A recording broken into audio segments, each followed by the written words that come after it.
Bonjour à tous.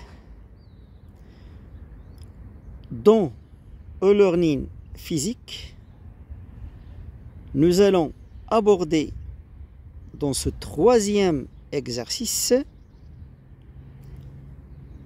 une désintégration naturelle du noyau de sodium. C'est un noyau léger, donc automatiquement il peut y avoir une désintégration bêta- parce que en fait il s'agit d'une désintégration naturelle. Bêta plus c'est généralement pour la désintégration ou la radioactivité artificielle. Alors, il se désintègre en un noyau de magnésium 24. Donc, vous voyez bien que le nombre Z a augmenté d'une unité. Donc, on est passé de Z à Z plus 1. Donc, c'est une désintégration bêta-. Donc, la particule X et le type de radioactivité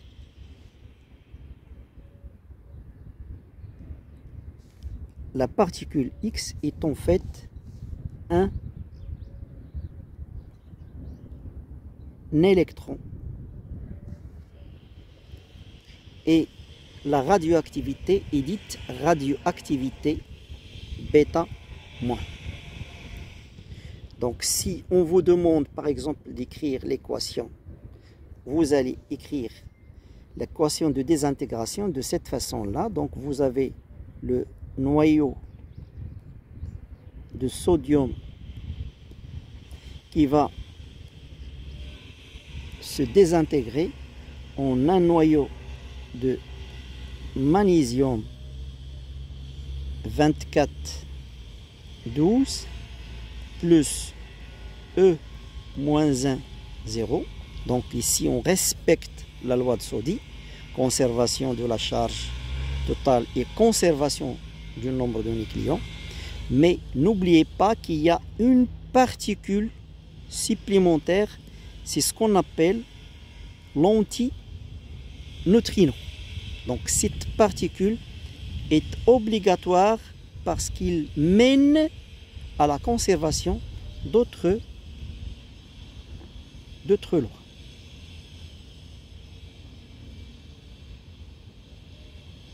Donc, principalement, donc, vous avez des choses qu'on ne peut pas mentionner à l'échelle du baccalauréat. Par exemple, le moment cinétique. Alors, voilà pour la question 1. Donc, particule X, c'est un électron et radioactivité de type bêta-. En 2, vous avez une question quantitative. Idem pour la question 3 et 4. Donc, dans la question 2, donc vous appliquez la fameuse loi d'Einstein, E est égal à mc carré. Donc, ça va vous donner l'énergie libérée. C'est en fait c'est delta mc carré qui va être égal à mg plus la masse de l'électron, donc c'est bêta- moins la masse du sodium fois c carré. Donc si vous faites une application numérique, vous allez trouver l'énergie libérée.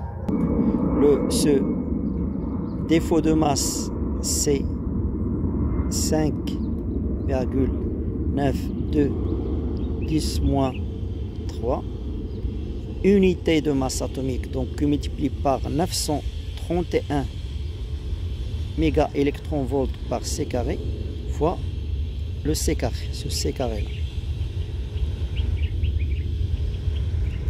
Énergie libérée, donc vous avez ici un signe moins, donc c'est sensiblement égal à moins 5,51 méga-électron-volts. Donc ce moins là, ça signifie que l'énergie a été dégagée à l'extérieur. Alors dans la question 3 maintenant, on vous demande de déterminer l'énergie de liaison par nucléon du noyau fils. L'unité utilisée, c'est joule par nucléon. Donc, on détermine d'abord cette énergie en méga-électron-volts par nucléon et puis on remonte à l'unité du joule. Alors, l'énergie de liaison d'un noyau, c'est l'énergie nécessaire pour fragmenter ce noyau-là en ses constitutions. Ces constituants qui sont ces nucléons. Ça veut dire, par définition, vous avez l'énergie de liaison. C'est en fait, c'est les nucléons, c'est-à-dire Z fois la masse du proton, plus le nombre de neutrons, c'est-à-dire A moins Z masse du neutron. Ça, c'est la masse du nucléon, moins la masse du noyau en question. Donc ici, c'est mg. Tout ça multiplié par c carré. Et si vous voulez cette énergie-là par nucléon, donc il faut diviser par A. L'énergie de liaison par nucléon, et il faut diviser cette quantité-là par le nombre de nucléons. Donc, si vous faites l'application numérique, EL, ça va vous donner sensiblement 8,26 méga-électron-volts par nucléon.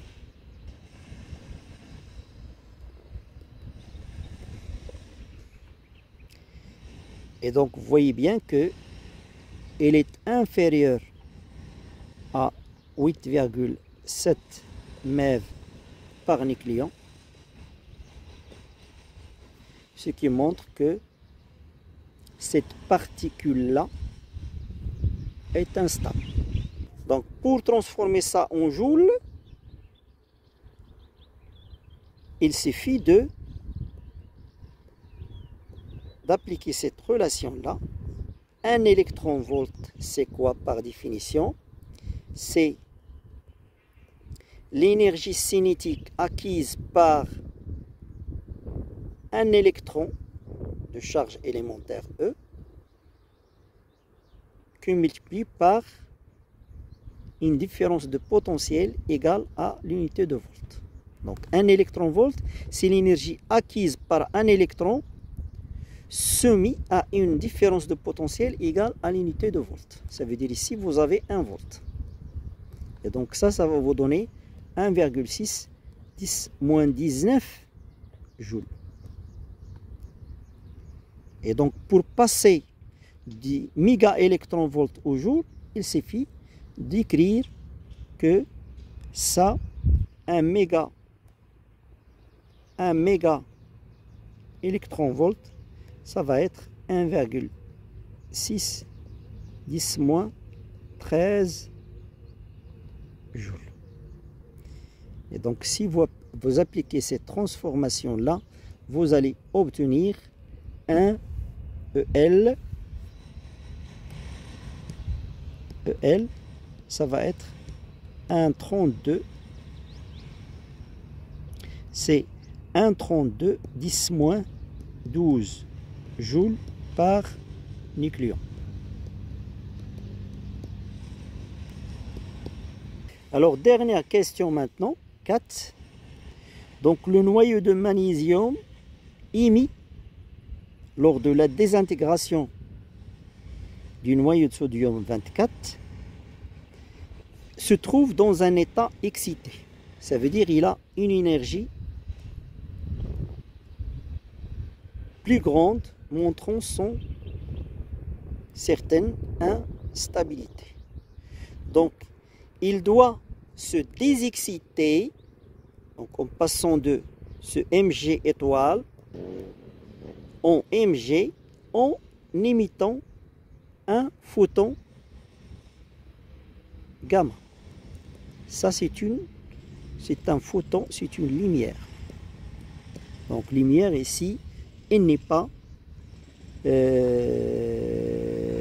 n'appartient pas à la bande du spectre divisible.